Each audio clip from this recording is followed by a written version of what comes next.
शहर से दूर एक पुराना अस्पताल था, सेंट मैरी हॉस्पिटल।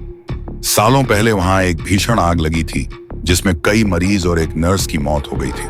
हादसे के बाद से अस्पताल को हमेशा के लिए बंद कर दिया गया, लेकिन गांव वालों का मानना था कि वहां कुछ असामान्य है। हर रात किसी के चीखने की आवाज, खिड़कियों में झांकती परछाइयां और जलते बल्ब अपने आप बंद हो जाना, ये सब अब आम बात थी।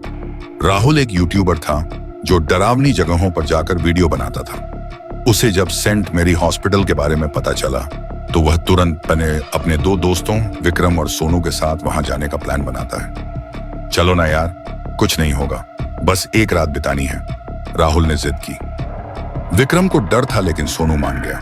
तीनों ने कैमरे, टॉर्च और कुछ जरूरी सामान लेकर रात 10 बजे अस्पताल में कदम रखा। जैसे ही वे अंदर घुसे, हवा का झोंका आया और दरवाजा खुद ब खुद बंद हो गया। टॉर्च की रोशनी में धूल जमी दीवारें, टूटी हुई स्ट्रेचर और खून से सने बेड शीट्स दिखाई दी।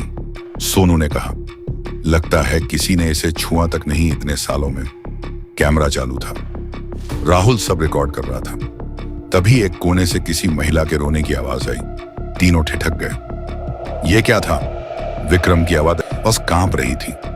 राहुल बोला, शायद कोई आवाज रिकॉर्ड हो रही हो, चलो उस दिशा में चलते हैं। वे उस आवाज का पीछा करते हुए तीसरी मंजिल पर पहुंचे। वहां एक ऑपरेशन थिएटर का कमरा था जिसका दरवाजा आधा खुला था।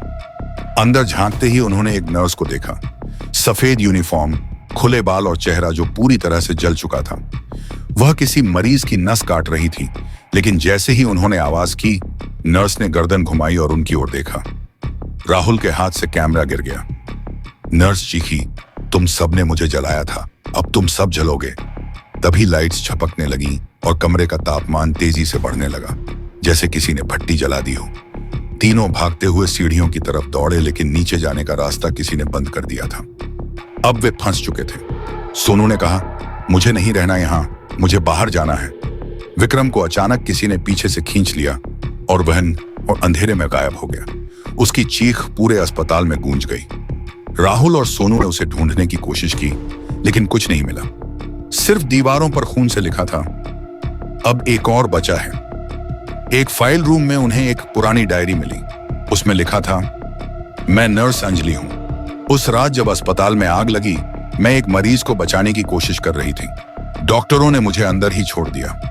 मैं जिंदा जल गई। मेरी आत्मा अब यहां भटक रही है। जो भी अंदर आता है उसे मैं वही दर्द देती हूं जो मुझे मिला था। सोनू कांप गया। इसका मतलब वो नर्स हमसे बदला ले रही है। राहुल ने कहा, हमें बाहर निकलना होगा, नहीं तो हम भी मर जाएंगे। जैसे ही वे बाहर की ओर भागे, राहुल को किसी ने खींच लिया। सोनू ने पीछे मुड़कर देखा। राहुल की आंखें सफेद हो चुकी थीं और उसकी गर्दन पर जलने के निशान थे। भाग सोनू, राहुल की आत्मा चिल्लाई, वो मेरे अंदर है। सोनू किसी तरह खिड़की तोड़कर बाहर कूद गया। सुबह सोनू गांव वालों के पास पहुंचा। सबने उसकी हालत देखकर पूछा क्या हुआ, लेकिन वह कुछ बोल नहीं सका। सिर्फ यही बोला, वो अभी भी वहां है और अब राहुल भी उसके साथ है।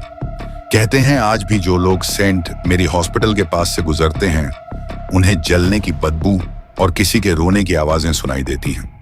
और कभी-कभी एक कैमरे की लाइट खिड़की में चमकती है, जैसे कोई अभी भी वीडियो बना रहा हो। क्या आप कभी उस अस्पताल के पास जाने की हिम्मत करेंगे?